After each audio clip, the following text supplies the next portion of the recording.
Laudetur Jesus Christus. Dear friends, allow me to greet and thank the organizers of the Catholic Identity Conference and all who are taking part. In a moment of great confusion, it is important to clarify what is happening, even by comparing different positions. That's why I am grateful to my friend Michael Matt for giving me the opportunity to share some thoughts with you. In this speech, I will not try to give answers, but to pose a question that can no longer be postponed, so that we bishop, the clergy and the faithful can look clearly at the very serious apostasy present as a completely unprecedented fact, one that cannot be resolved, in my opinion, by resorting to our usual categories of judgment and action.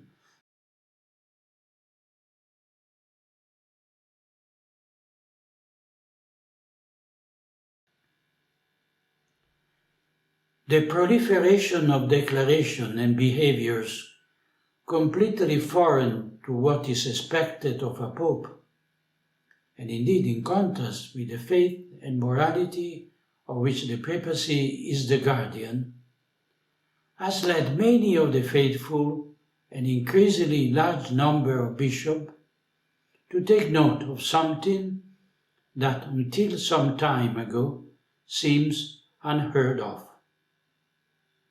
The throne of Peter is occupied by a person who abuses his power, using it for the opposite purpose to that for which our Lord instituted it.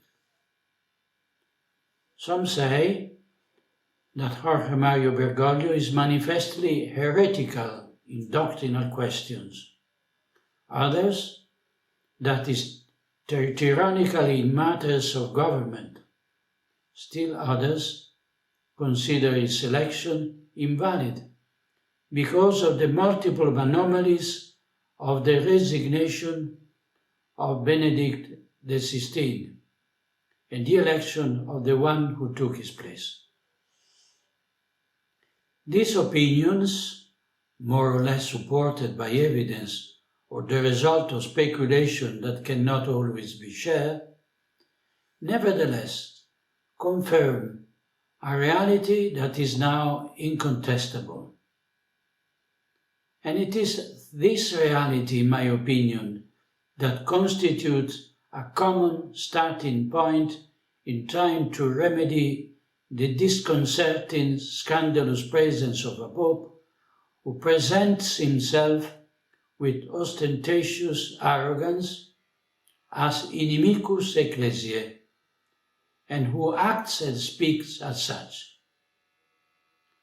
An enemy who, precisely because he occupies the throne of Peter and abuses papal authority, is capable to inflicting a terrible and disastrous blow, so as no external enemy in the entire history of the Church has ever been able to cause.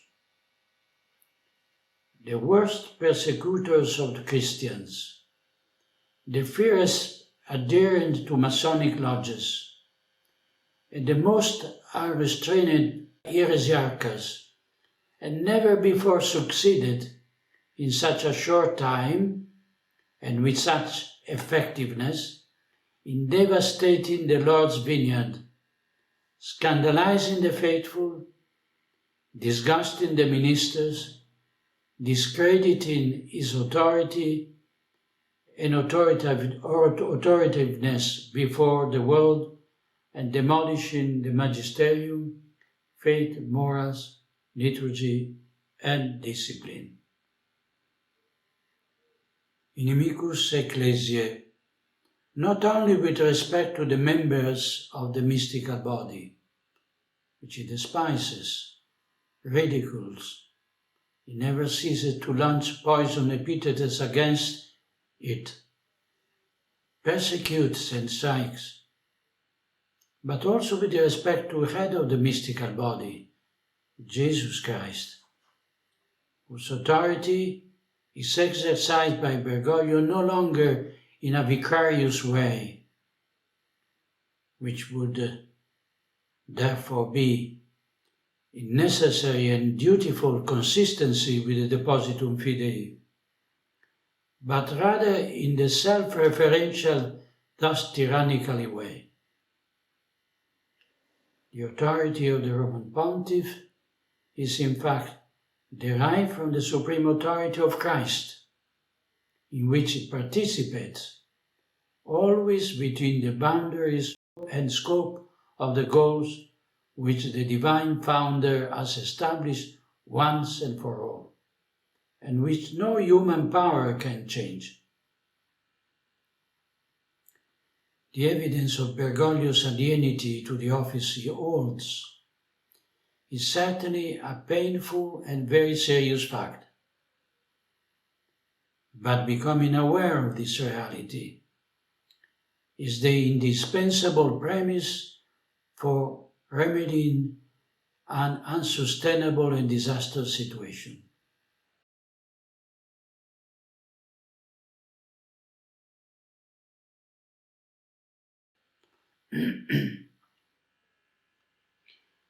In these 10 years of his pontificate, we have seen Bergoglio do everything that would never be expected of a pope, and vice versa, everything that a heresiarch or an apostate would do.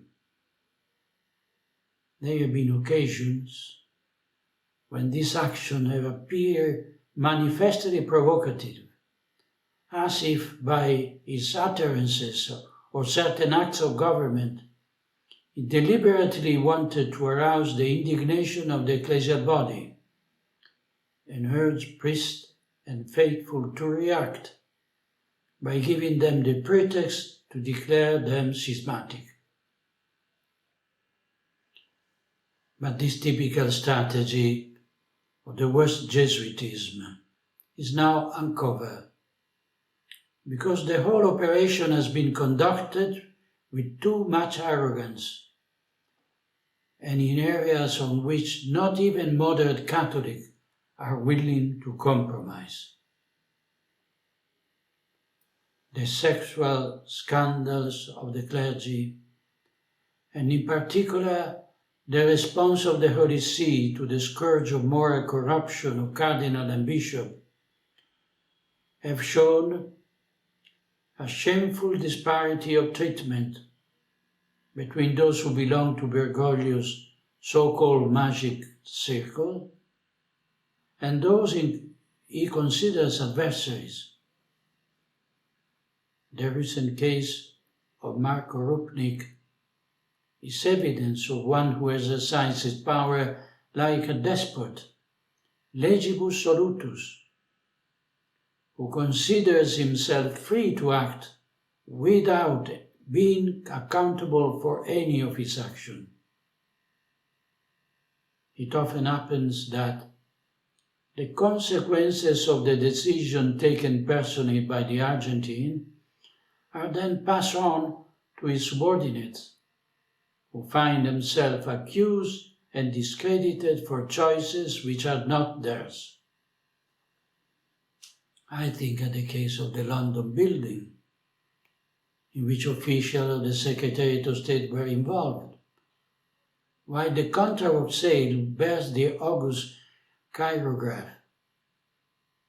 I think of the shameful handling of the Rupnik case, which, in addition to having rehabilitated a criminal responsible for horrendous crimes in contempt of the numerous victims, has also discredited the former prefect of the Congregation for the Doctrine of the Faith, Cardinal Adaria.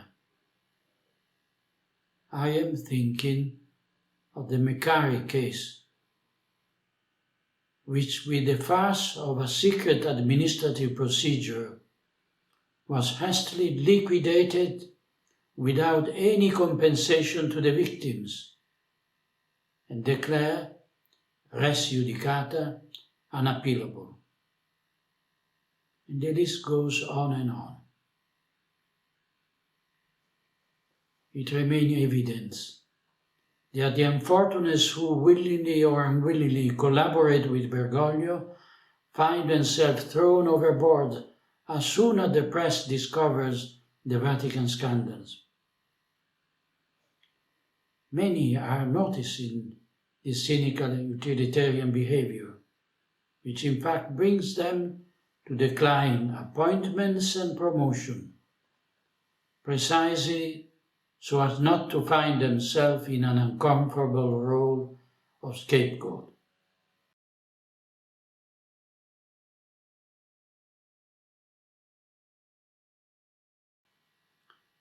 The silence of the Episcopate in the face of Bergoglian nonsense confirms that the self-referential authoritarianism of the Jesuit Bergoglio has found servile obedience in almost all the bishops, terrified by the idea of being made the object of retaliation of the vengeful and despotic satrap of Santa Marta.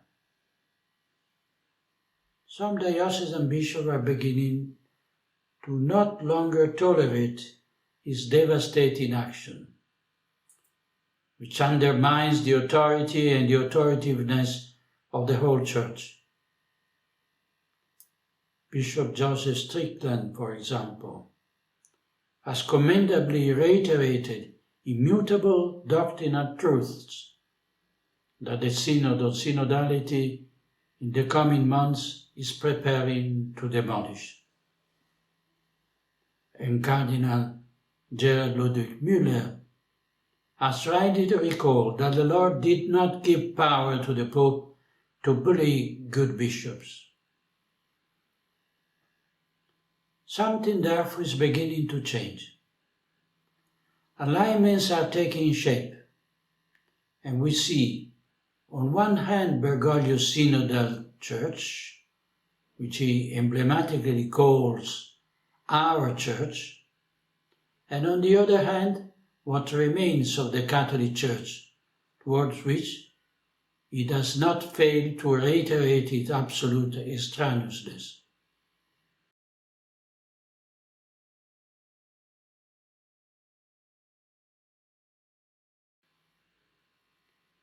Bishop Athanasius Schneider maintains that any irregularities that may have occurred in the 2013 conclave have in any case been healed in radice by the fact that Jorge Mario Bergoglio has been recognized as Pope by the cardinal electors, by the Episcopate, and by the majority of the faithful. Practically speaking, the argument is that, regardless of the events that may have led to the election of a Pope, with or without external meddling in it, the Church places a time limit beyond which it is not possible to challenge any election if the person elected is accepted by the Christian people. But this thesis is called into question by historical precedent. In 1378, after the election of Pope Urban VI, the majority of cardinals, prelates, and the people recognized Clement VII as Pope, even though he was in reality an anti-pope. 13 out of 16 cardinals questioned the validity of the election of Pope Urban due to the threat of violence from the Roman people against the Sacred College. And even Urban's few supporters, immediately retracted their election, convoking a new conclave at Fondi, which elected the anti-pope Clement VII. Even St. Vincent Ferrer was convinced that Clement was the real pope, while St. Catherine of Siena sided with Urban. If universal consensus were an indefectibly valid argument for a pope's legitimacy, Clement would have the right to be considered the true pope rather than Urban. Anti-Pope Clement was defeated by Urban VI's army in the Battle of Marino in 1379 and transferred his see to Avignon, leading to the Western Schism, which lasted 39 years. Thus we see that universal acceptance argument does not withstand the test of history.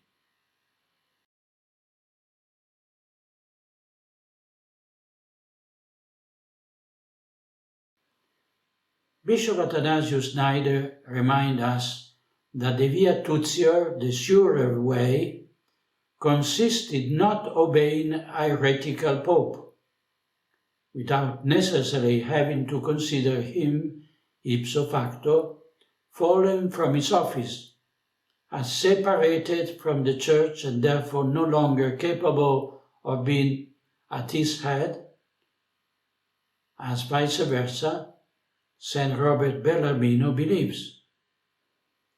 But even this solution, which at least recognizes that Bergoglio is a heretic, does not seem decisive to me, since the obedience that the faithful can deny him is only marginal compared to all the acts of government and magisterium that he has carried out and continues to perform without his subjects being able to do anything about them. Of course, one can organize the clandestine celebration of the Catholic Mass. But what can a priest or a layman do when a subversive group of bishops, maneuvered by Bergoglio, is preparing to introduce unacceptable doctrinal changes to the Synod on synodality? And what can they do when in their parishes a deaconess blesses the wedding of two sodomites? Certainly, disobeying the illegitimate orders of a heretical or apostate superiors is a duty sub gravi, since obedience to God comes before obedience to man, and because the virtues of obedience is hierarchically subordinated to the theological virtues of faith. But the resulting damage to the ecclesial body is not prevented by an action of simple resistance. The root of the question must be resolved.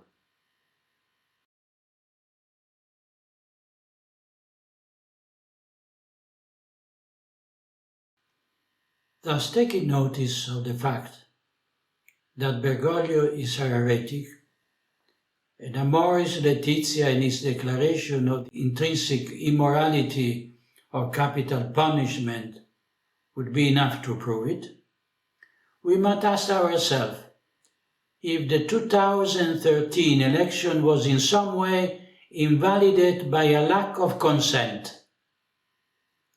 That is, if the one elected wanted to become Pope of the Catholic Church, or rather head of what he calls our synodal church, which has nothing to do with the Church of Christ, precisely because it stands as something other than it.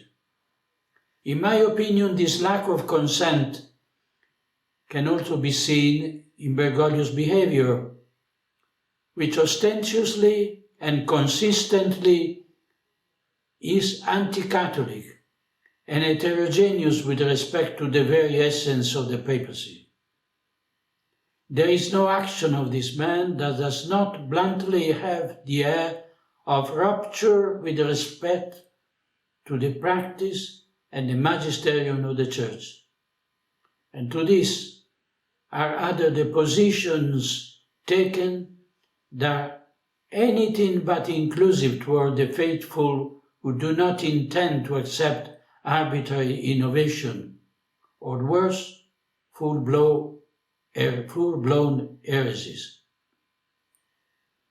The fundamental question hinges on understanding the subversive plan of the deep church, with using the method denounced at the time by St. Pius X with regard to the modernists, has organized itself to carry out a coup d'etat within the church and bring the prophet of the Antichrist to the throne of Peter.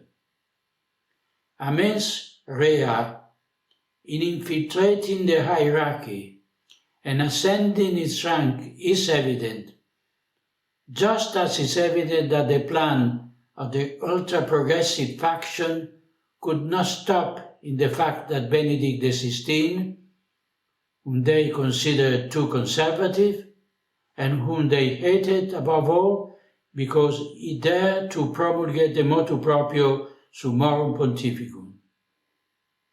And so Benedict XVI was pressured to resign, and immediately there was ready the unknown Archbishop of Buenos Aires. On the October 11, notice that, on October 11, 2013, in a conference at Villanova University, then Cardinal McCarrick, Bergoglio's longtime friend, revealed that Bergoglio's election was strongly desired by a very influential Italian gentleman, an emissary of the deep state to the deep church. Those who work in the Curia know well who is called gentleman par excellence, and what his links are with the power of both sides of the Tiber, the Vatican and the Italian government. They also know his embarrassing penchant that explains his close connection to the Vatican homosexual lobby. It is also significant that McGarry said he was convinced that Bergoglio would change the papacy within 4 years, confirming the malicious intention to tamper with the divine and unreformable institution of the Church. Since Bergoglio participated in an event sponsored by the Clinton Foundation, after other, no less scandalous endorsements from the globalist elite, confirms his role as bankruptcy liquidator of the Church, with the purpose of substituting the constitution of that religion of humanity that will serve as handmaid to the synarchy of the New World Order. Ecumenism, ecology, immigrationism, LGBTQ and gender ideology, and other instances of the globalist religion are appropriated by Bergoglio, not only through an action of ostentatious and proud support for the proponents of the 2030 agenda, but also by means of the systematic demolition of everything that opposes it in the magisterium and the ruthless persecution of those who express even prudent perplexities. So Bergoglio is a heretic and bluntly hostile to the Church of Christ. To carry out the task assigned to him by the deep church, he concealed his most extreme positions, so as to find a sufficient number of votes in the conclave. To ensure total obedience, those who hatched the plan made sure that he was widely blackmailable, as always happens. And once elected, Bergoglio was able to show himself for what he is and begin the demolition of the church and the papacy. But is it possible for a pope to destroy the papacy that he himself embodies and represents? Is it possible for a pope to devastate the church that the Lord has entrusted to him to defend? And again, if a cardinal's participation in the conclave is intended to be malicious, if he intends to subversive act against the church, if the aim is to commit a crime, then even if the procedures and norms of the election are apparently respected, there is undoubtedly a mens rea, and this criminal intention emerges from the cunning by which the cardinal were accomplices to the plot, collaborated in deceiving the cardinals who voted in good faith. I wonder then, are we not in the presence of a defect of consent that affects the validity of the election? I repeat, are we not in the presence of a defect of consent that affects the validity of the election? Without saying that, the very co-presence of a renounced pope and a reigning pope is already in itself an element that leads us to believe that they have a false concept of the essence of the papacy, considered to be a role that can be shared with others. Let us not forget that the distinction between munus and ministerium is arbitrary, and that there cannot be a pope who dedicates himself to the ministry of prayer and another one who governs. Christ is one, the church is one, and there is only one successor of Peter. A body with two heads is a monstrum that is repugnant to nature even before the divine constitution of the church.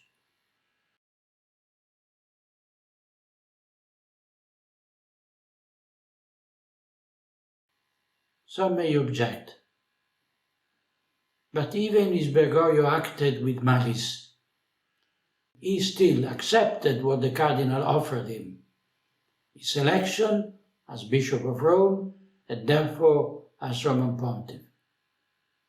And so he assumed the office and must be considered to be the Pope.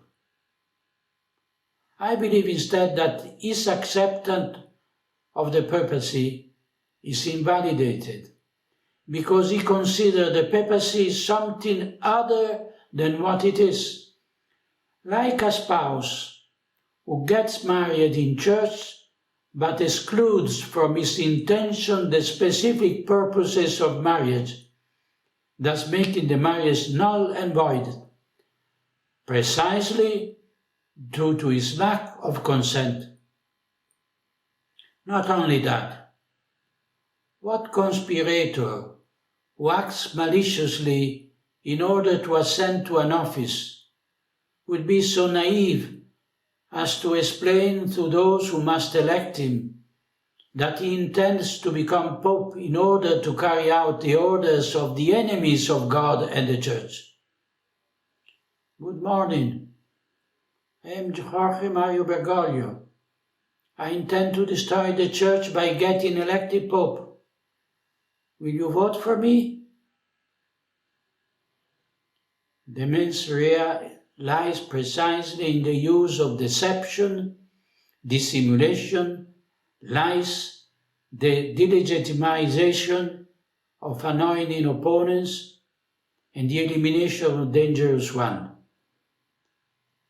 And the proof that Bergoglio intended to carry out the criminal plan of the globalist elite is right before our eyes.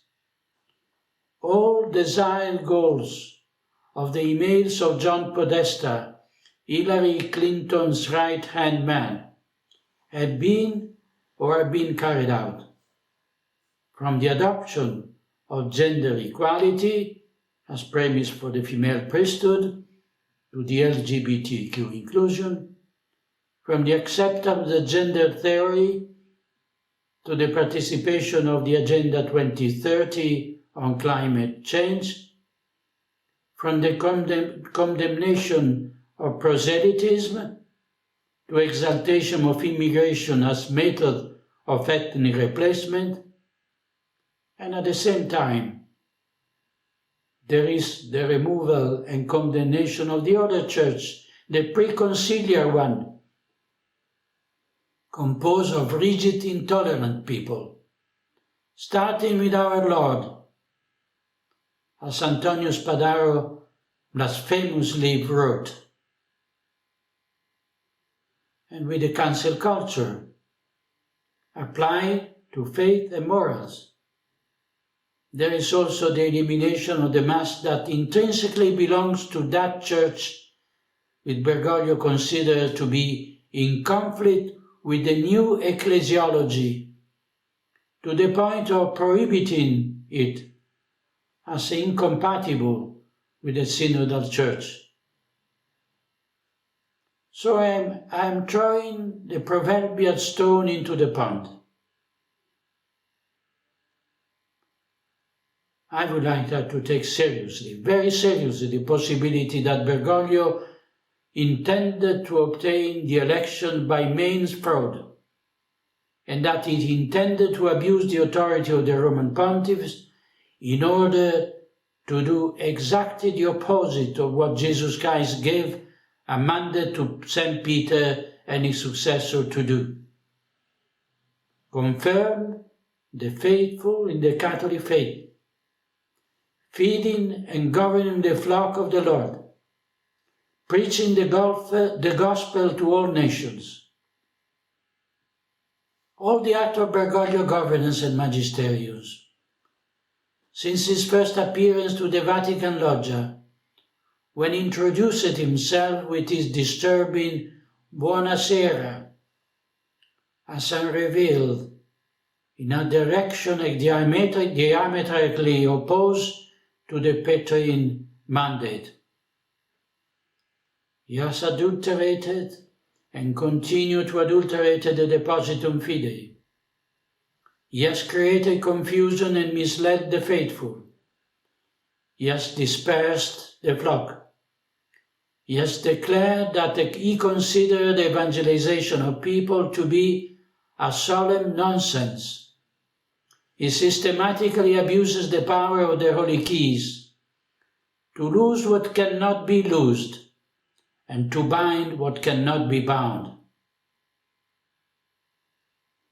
This situation is humanly irremediable, because the forces at play are immense and because the corruption of authority cannot be healed by those who are subject to it. We must take note that the metastasis of this pontificate originates from the Conciliar Council, from that Vatican II, which created the ideological, doctrinal, and disciplinary basis that inevitably had to lead to this point. But how many of my confreres who also recognize the gravity of the current crisis have the ability to recognize this causal link between the conciliar revolution and its extreme consequences with Bergoglio?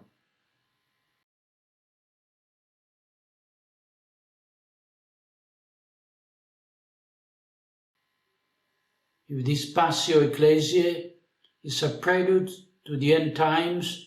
It is our duty to prepare ourselves spiritually for moments of great tribulation and for a true and proper persecution. But it will be precisely by retracing the Via Dolorosa of the cross that the ecclesial body will be able to purify itself from the filth that disfigures it and merit the supernatural help that Providence reserves for the Church in time of times. Where sin abounds, grace abounds all over the more. Finally, allow me to remind you that the Exsurge Domini Association I founded aims to give spiritual and material help to priests and religious brothers and sisters who are persecuted by Bergoglian Church because of their fidelity to tradition. If you would like to make a donation toward the realization of our project, you may do so at the association website or by sending a text message to the number you see below.